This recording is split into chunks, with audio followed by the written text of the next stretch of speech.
Hey YouTube. So, what kind of backup blades do you carry in your car? I have several. This is the one that's closest to me as a backup blade in my console of my vehicle. I kind of like to have one that's pretty easily accessible in case I was in a really bad car wreck. Maybe one of my arms was pinned down, or I couldn't use the function of my arm to cut myself out of the seatbelt and to egress out of the vehicle.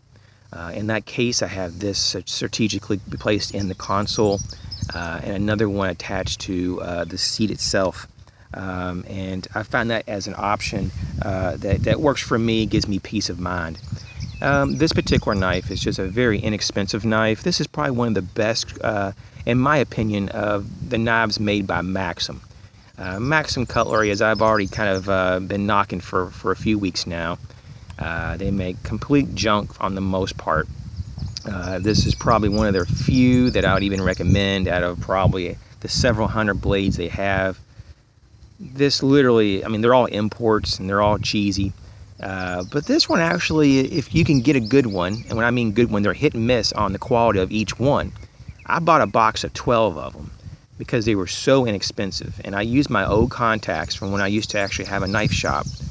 And I got these at true wholesale cost, and let me tell you, these were very inexpensive. You might be surprised, but the wholesale on knives, especially on these cheaper knives, really do not cost much. Even with shipping, I think it was under $3.50, I do believe, in that range per knife. Now, about half of them, they were rubbing against the scale, and they were, their centering was off a bit. This one was actually one of the good ones. The other ones are still serviceable, but putting it on a Spyderco SharpMaker actually does very well. This one actually deploys very excellently, and it's easy to close. It's very smooth. The texture of the G10 is it's like a lower middle traction grade. It's not horribly, overly textured. It has a lanyard hole. The ability to take off the clip is just with a flathead screwdriver, and the ability to adjust the pivot for the blade is also with a flathead screwdriver, which is awesome. It does have these bit, driver. These I think they're like a hex, I believe, driver screws for the construction. And it's just a mid lock-back design. It has the dual thumb stud, and you don't have to actually try too hard to open it up. I didn't even have to flick it that hard. I just wanted to make sure it deployed, because I'm trying to look through this viewfinder on the camera, so it's hard to kind of get an idea of how my hand is positioned, but pretty easy to deploy. You can even deploy it, with a thumb very slowly, and you have a lot of control. It has no liners, no stainless steel liners or any liners of any sort, but the stainless steel really isn't necessary with these pretty thick slabs of G10. So I don't have a model number. I could probably find it somewhere. I just don't even know where I have the other ones at. But I just want you, if you see something like this, they're actually okay for a backup to a backup knife.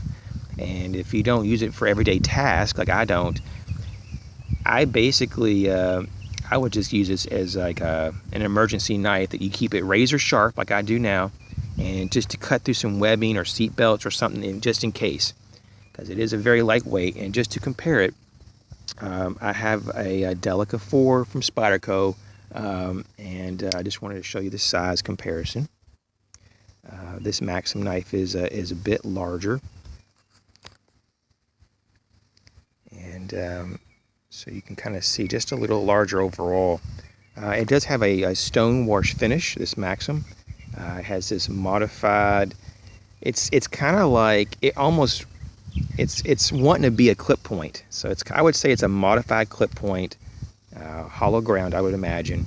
And so, like I said, I think it's around probably a 400 series stainless steel. And, I still prefer my Delicas, and my Spydercos are still my number one, pretty much, in my opinion, the number one folding knives for me personally. I very much enjoy Code Steel knives as well, but to me they're less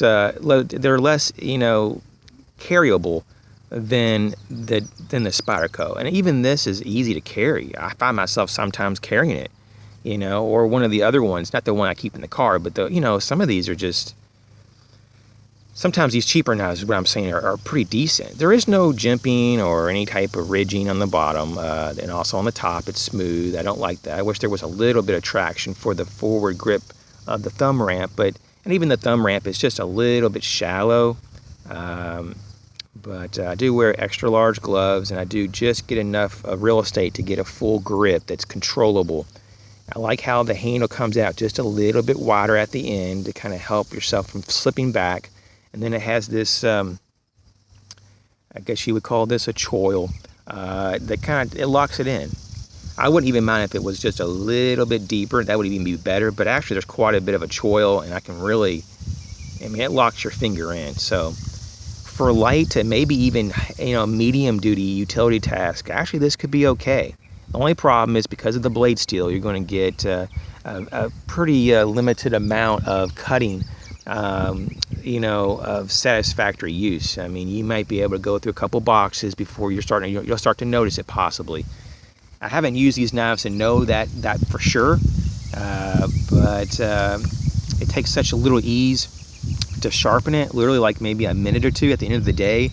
So if you didn't mind every night just to put it on your sharp maker and you're done, and if you're just doing very light use, maybe just once a week is all you would need. So as a self-defense blade, I don't know, just because it's such a hit and miss on quality. If you had to deploy as that, it could be, but maybe a mid-size defensive knife. But I think just a general everyday carry knife, it could excel if this was a budget, if you were on an extreme budget. I think the retail on these were I think they're between $14.99 and $20 range. So just wanted to see what your opinions were and what you thought would be the best folding blade for your car. If you have a certain blade that you feel like it would be a great car knife, and I'm not talking about fixed blades, that'll be maybe another video. But just talking about maybe, mid-size folders. It could be any size really, small, medium, large folders that you carry maybe in the console or under your seat. I know some people who even clip these on the visor of their sunshade or their sun visor in the vehicle, and so not this particular model, but just knives in general. It may be something that's just a little bit smaller and a little lighter. They clip it on there, so if they ever need to pull it and cut themselves out of their seat belt and extract themselves, then there they go.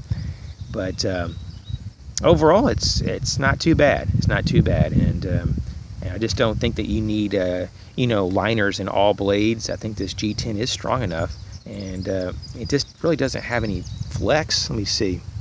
Yeah, it just doesn't really flex at all when I push it, and so yeah, that's the Maxim in-car carry blade as of roughly mid 2016. Hope you enjoyed this review and this look here, and feel free to comment below.